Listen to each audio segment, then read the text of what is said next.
أشهد أن لا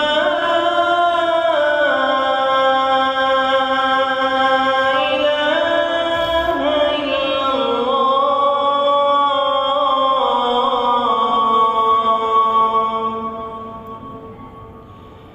أشهد أن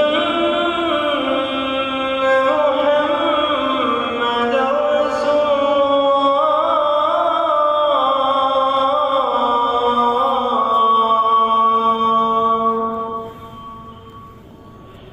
أشهد أن محمدًا رسول الله.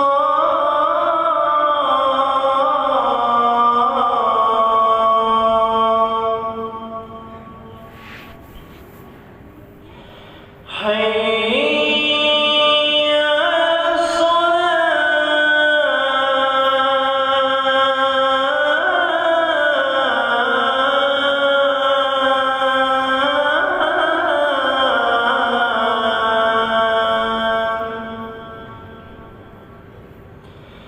حي على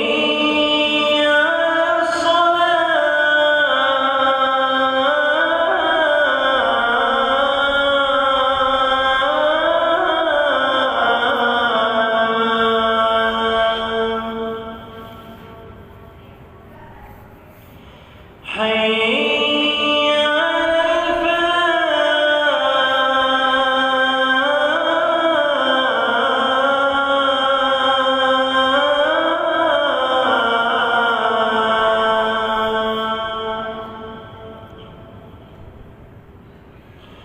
حي على الفلاح.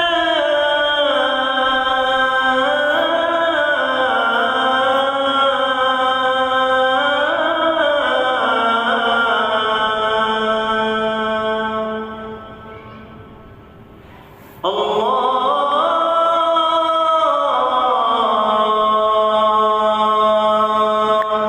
أكبر. الله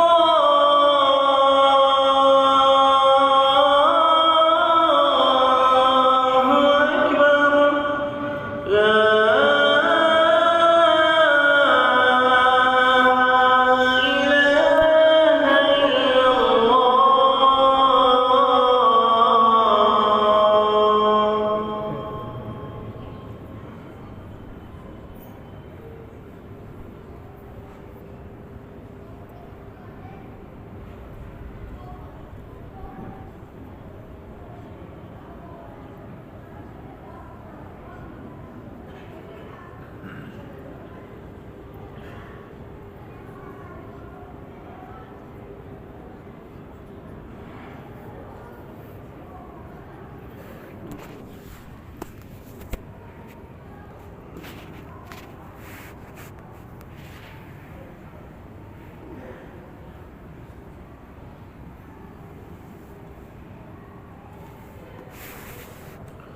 إن الحمد لله نحمده سبحانه وتعالى ونستغفره ونستهديه ونشكره ونعوذ بالله العظيم من شرور أنفسنا ومن سيئات أعمالنا.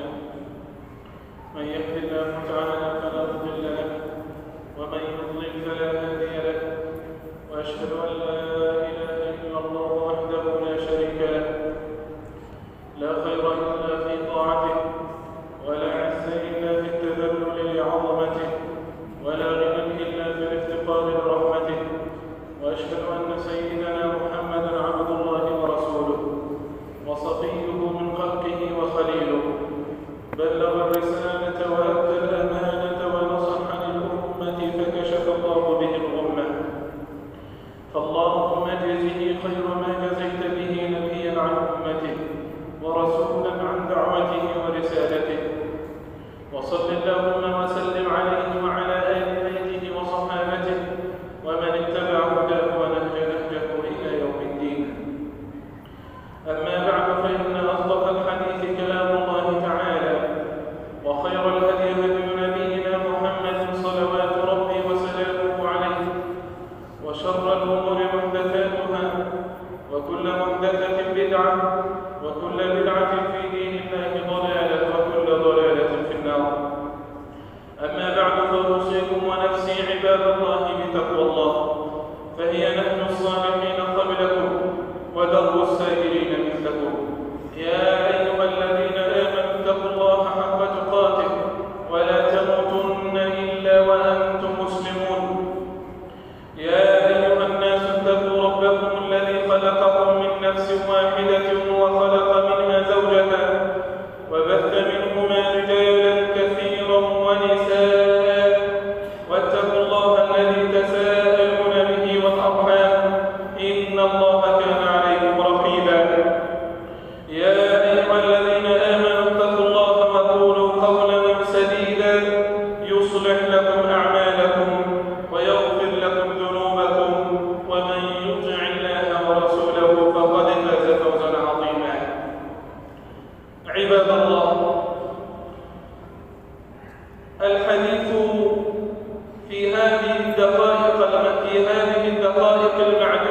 جنون بأننا نتكلم عن كتاب الله عز وجل. وما أدراك ما كتاب الله عز وجل. وعد النبي أمته أنها ما دامت تمسكت بهذا الكتاب فهي لن تضل. ففي الحديث طرحت فيكم ما إن تمسكتم به لن تضلوا بعدي أبدا، كتاب الله وسنتي. حديثي إليكم اليوم عن كتاب الله، عن كلام الله. هذا الكلام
هذه الفتن فعصمه الله عز وجل. وحتى لا يكون الكلام هباء منثورا، فما هو فضل القرآن؟ في نقاط عدة. أولها أنهم خير الناس في هذا الزمان، خير الناس في الدنيا، ليس في خيريتهم أو لا يماثلهم في خيريتهم أحد، يرفعهم الله عز وجل بين الناس. قال النبي صلى الله عليه وسلم والحديث في صحيح مسلم: إن الله يرفع بهذا الكتاب أقواما ويضع به آخرين. فبالله عليكم وأحدث فيكم قلوبكم، هل رأيتم رجلا حفظ كتاب الله وهو عامل بكتاب الله، مجتهد في أقل الأحوال يعمل بكتاب الله، لا أقول أنه معصوم، ثم رأيتموه قد وضعه الله عز وجل؟ والله ما رأيت هذا في حياتي ولا مرة.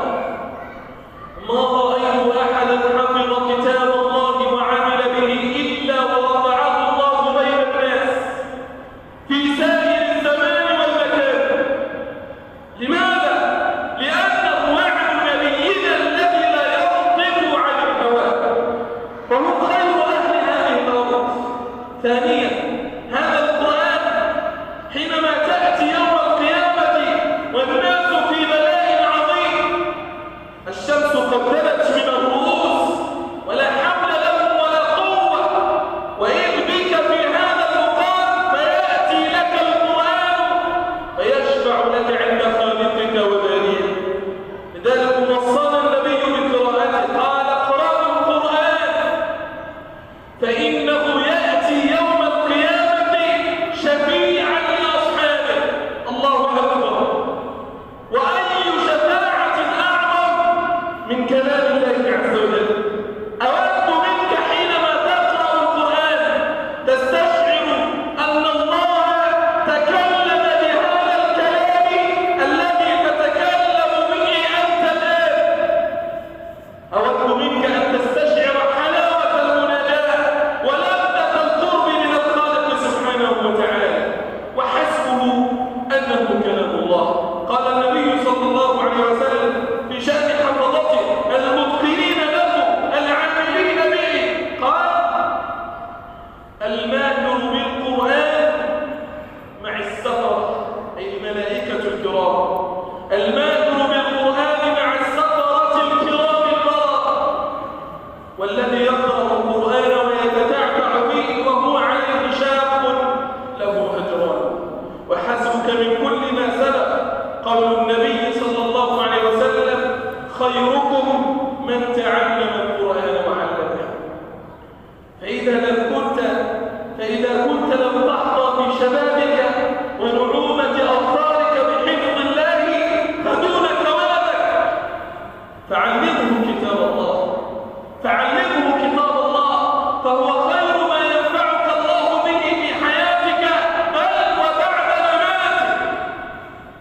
أو ما علمت قول النبي صلى الله عليه وسلم: إذا مات الإنسان انقطع عمله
ويذكرها بحديث النبي صلى الله عليه وسلم.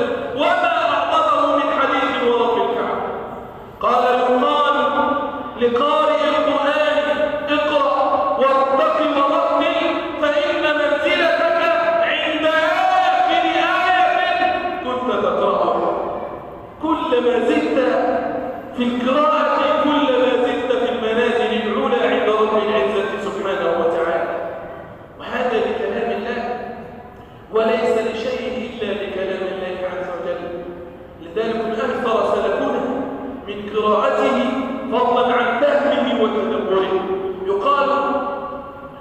يقال إن السيدة نفيسة وهي المشهورة أو هي التي سمت جامع السيدة نفيسة المشهور باسمها في القاهرة، وهي حفيدة الحسن بن علي رضي الله عنه. يقال أنها حفظت قبرها بيدها وقرأت فيه القرآن الكريم 190 ختمة 190 ختمة، وكانت زاهدة عابدة، حتى أنها ختم لها بقول الله عز وجل لما وصلت في سورة الأنعام ظلت تقرأ حتى أنه ختم بها بقول الحق لهم دار السلام عند ربهم وهو وليهم بما كانوا يعملون. ومثل ذلك ثبت عن شيخ الإسلام ابن تيمية رحمه الله وطيب الله ثراه أنه ختم له من كثرة قراءته وتدبره لكلام الله ختم له بخواتيم سورة القمر: إن المتقين في جنات ونهر في مقعد صدق عند مليك مقتدر. فلما قرأ هذه الآية فاضت روحه إلى نبيها. وحقا من عاش على شيء مات عليه، ومن مات على شيء بعث عليه. وهذا في زماننا رجل يقرأ القرآن كل يوم 30 حزبا، يعني يقرأ 15 جزءا في اليوم والليلة، وغيره يقرأ 10 أجزاء، وغيره أكثر من ذلك، وغيره كثير. هذا في زماننا، لا نتحدث عن الزمن الأول. إذن أول واجب قراءة القرآن والإكثار من قراءته.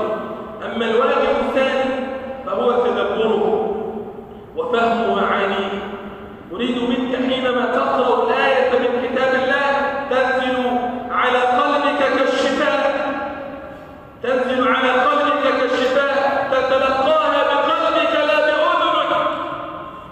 ولذلك تجد من أحوال النبي وصحابته والأولين أنه ثبت عن كثير منهم أنه كان يقيم الليل كله بآية واحدة يرددها حتى الصباح.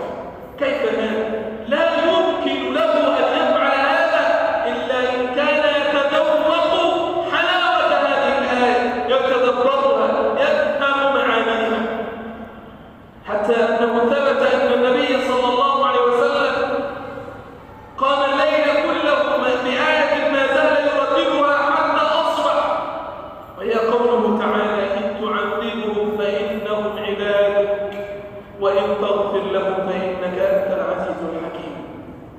وثبت عن تميم الداري رضي الله عنه أنه قرأ قول الحق سبحانه وتعالى: أم حسب الذين اجترحوا السيئات أن نجعلهم كالذين آمنوا وعملوا الصالحات سواء محياهم ومماتهم ساء ما يحكمون. فما زال يرددها حتى الصباح، بل إن بعض منهم قد يقرأ الآية من كتاب الله عز وجل فينفلق لها كامله من هول تدبره وشدة تدبره فيموت على هذه الحال. ثبت ذلك عن آحاد من السلف. ثبت ذلك عن علي بن الفضيل بن عياض أنه كان يصلي بهم إماما والده الفضيل بن عياض العابد الزاهد، فقرأ قول الله تعالى: ألهاكم التكاثر، سورة من قصار السور، ألهاكم التكاثر حتى زرتم المقابر، كلا سوف تعلمون ثم كلا سوف تعلمون. فلما وصل إلى قوله تعالى: لترون الجحيم أغشي على ولده ويقال أنه مات في أثرها.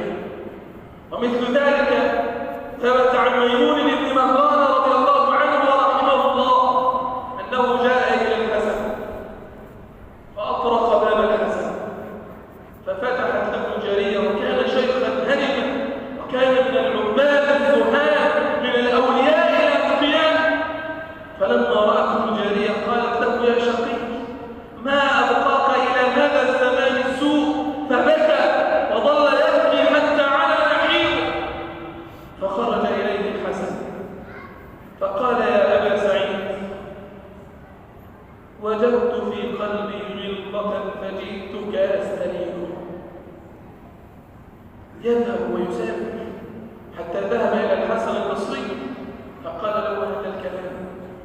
فماذا صنع له الحسن؟ هل خطب فيه خطبة عصماء؟ أبدا. هل ظل يحكي معهم ساعة وساعتين وطوال الليل؟ أبدا. فبما نصح؟ فبما أخبر؟ ما الذي فعل به؟ قال فقرأ عليه آية من كتاب الله من خواتيم سورة الشعراء: أفرأيت إن متعناهم سنين ثم جاءهم ما كانوا يوعدون ما أغنى عنهم ما كانوا يوعدون فوقع مغشيا عليه. أرأيتم هذه الأفئدة؟ أرأيتم هذه القلوب؟ أهم بشر أم أننا لسنا ببشر؟ أم هم ليسوا ببشر؟ أم أن القلوب غير القلوب؟ أم أن الأفئدة قد خالفت الأفئدة؟ لماذا يقرؤون القرآن ويتأثرون به والبعض منا يقرأ القرآن لا يجاوز حناجره؟ لماذا؟ إنه الغشاوة التي ألقيت على هذا القلب. هذه الغشاوة يجب عليك أن تسأل الله عز وجل أن يرفعها عن قلبك حتى تستلذ بكلام الله عز وجل. أسأل الله أن يوفقني وإياكم لما يحب ويرضى أقول ما تسمعون وأستغفر الله.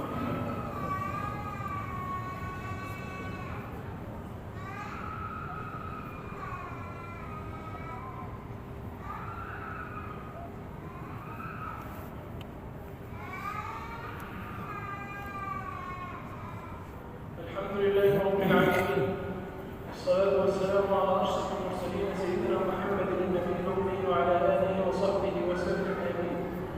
وأشهد أن لا إله إلا الله وحده لا شريك له ولي الصالحين، وأشهد أن سيدنا محمد النبي إمام الأنبياء والمرسلين. عباد الله، قال محمد بن المنكدر وقيل بل إنها لمنصور بن عمار، يقول محمد بن المنكدر: مررت ذات يوم فسمعت شابا يقرأ في صلاته وإذ به يناجي ربه ومولاه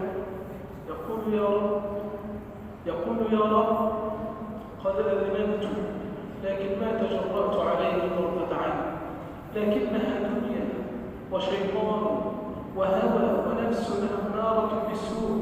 يا رب أعلم أن نارك قد أعدت لمثلي، فوا خجلاه من شبابه، فوا ندماه على ما قدمت، فوا ذلاه إذا قدمت إليه، فوا منكره من عمله. قال فوضعت فمي على الباب ثم قرأت قول الحق سبحانه وتعالى: يا أيها الذين آمنوا قوا أنفسكم وأهليكم نارا وقودها الناس والحجارة. قال فسمعت صوتا، يعني صوت رجل وقع في الأرض. قال فلما كان من الغداة وصليت الصبح فلما رجعت وجدت جنازة فسألت العجوز: جنازة من هذه؟ قالت: ولدي رجل مر عليه البارحة فقرأ عليه آية من القرآن فانفلق لها كبده فمات. أرأيتم هذه القلوب؟ هذه القلوب تتأثر بالقرآن. لعل البعض حينما يسمع هذه القصص قد يطير بخلله أو يظن أنها قصص واهية، لكن في الحقيقة أنها كلها وثابتة في كتب السنة، ومثل ذلك لا يتصور، ومثل ذلك يتصور إذا انصلح القلب. لماذا؟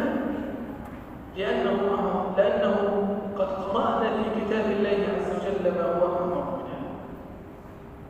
قال الله سبحانه وتعالى: لو أنزلنا هذا القرآن على جبل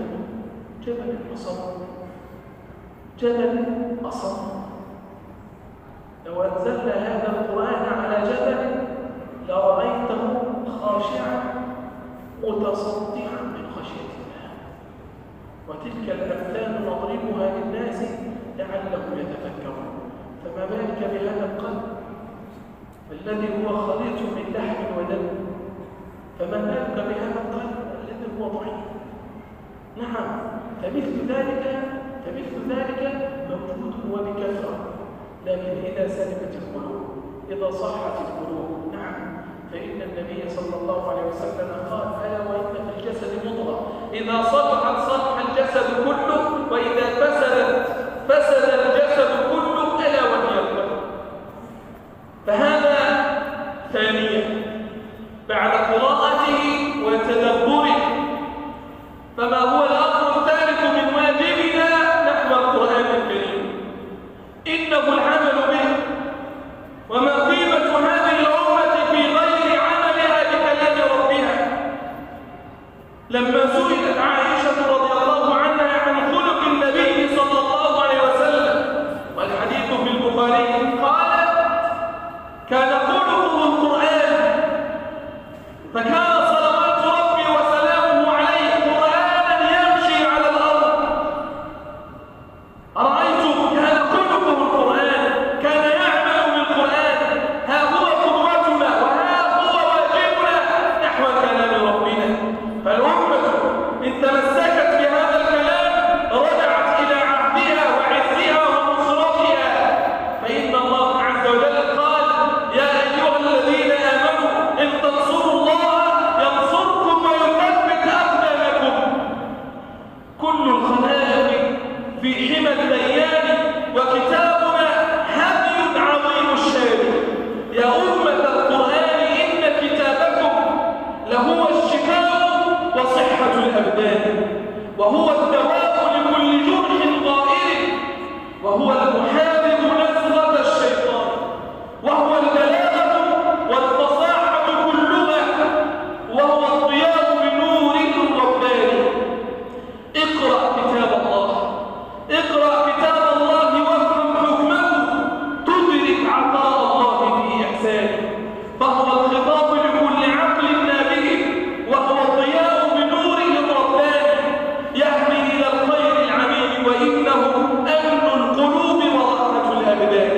قد أنزل القرآن رب حافظ ليعلم الإنسان خير بيان. اقرأ كما سمعت، اقرأ كما أمر الرسول، اقرأ كما أمر الرسول تمسكا، اقرأ كما أمر الرسول تمسكا، واطوي عنك الضرب والنسيان. اقرأ كتاب الله، لا تمل أبدا من كتاب الله عز وجل. لكن أهم من القراءة التدبر، وأهم من التدبر العمل به. بل الثلاثة يفضي بعضها إلى بعض، لا غنى لواحدة منها عن أختها. أما الأمر الرابع فهو الغيرة على كلام الله. الغيرة أن تغار بقلبك حينما تسمع في الآفاق، في هذا الزمان الذي نعيشه، في هذا الذل والهوان الذي نعيشه، ترى أن رجلا هنا وهناك يدرس كتاب الله، والآخر يحرم كتاب الله. ما الذي ينبغي عليك؟ أن تغار بقلبك، أن تغار بقلبك، أن تنكر بقلبك. هذا أقل شيء تفعله. قال النبي صلى الله عليه وسلم: من رأى منكم منكرا فليغيره بيده، فإن لم يستطع فبلسانه، فإن لم يستطع فبقلبه. قال: وليس وراء ذلك من الإيمان حبة خردل. أن تنتصر لكتاب الله عز وجل في نفسك، أن تخضع لأحكام الله عز وجل. عباد الله، الكلام ذو شجون، والكلام لا يمل أبدا حينما نتكلم عن كلام الله عز وجل. لكن أذكر أننا في يوم مبارك، في يوم عاشوراء، احتسب نبينا على خالقه سبحانه وتعالى أن يكفر صيام هذا اليوم صيام سنة كاملة. ألا فمن كان صائما فأبشر بوعد الله وأحسن الظن بالله، فإن الله قابل عملك بحوله وقوته ما دمت مخلصا في هذا العمل. ومن فرط في هذا اليوم العظيم فليسارع وليبادر بالندم والرجوع إلى الله عز وجل، فإنه لا يفرط في هذا الفضل العظيم إلا من حرم خير هذا اليوم. نعوذ بالله أن نكون ولا يهوينك الشيطان، وإياك أن تسيء الظن بنفسك، فأحسن إلى الله عز وجل وتب إلى الله عز وجل وبادر بالامتثال لهذه الفضائل ولهذه المنح الربانية. أسأل الله عز وجل أن يوفقني وإياكم لما يحب. وقبل أن أختم أحب أن أذكر بأمرين. الأمر الأول موضوع المقالات. إحنا إن شاء الله عز وجل يعني مسؤولون معنا في هذا المسجد المبارك قد تواصلوا مع الجهاز، وإن شاء الله سوف يتم نقل بعض المقالات من مكان ما إلى هذا الشارع، إلى هذا خط السركيس اللي هو خط 10. فإن شاء الله محتاجين حوالي يعني حدادين وعمال. فإذا أحب أحدكم أن يشارك في هذا العمل الخيري فليبادر إن شاء الله عز وجل وليتابع معي إن شاء الله عز وجل. الأمر الثاني، وزارة الأوقاف يعني أعلنت عن فتح باب التقدم بمراكز الثقافة الإسلامية بدءا من يوم الثلاثاء الموافق 18/7/20. التقديم يكون في إدارة الأوقاف ومكانها مسجد المجوهر الخامسة. أسأل الله عز وجل أن يوفقنا وإياكم لما يحب ويرضى. اللهم اغفر لنا ذنوبنا وإسرافنا في أمرنا، ثبت يا رب أقدامنا وانصرنا على القوم الكافرين. اللهم اغفر لنا ما قدمنا وما أخرنا وما أعلنا وما أسررنا وما أنت أعلم به منا. أنت المقدم وأنت المؤخر. اللهم إنك عفو تحب العفو فاعف عنا. اللهم اعف عنا وعلى طاعتك أعنا وإلى غيرك لا تكلنا ومن شرور خلقك سلمنا. اللهم ارحمنا وانفعنا بالقرآن العظيم. اللهم واجعل القرآن العظيم لقلوبنا ضياء ولأبصارنا جلاء ولأسقامنا دواء ولذنوبنا ممحصا ومن النار مخلصا.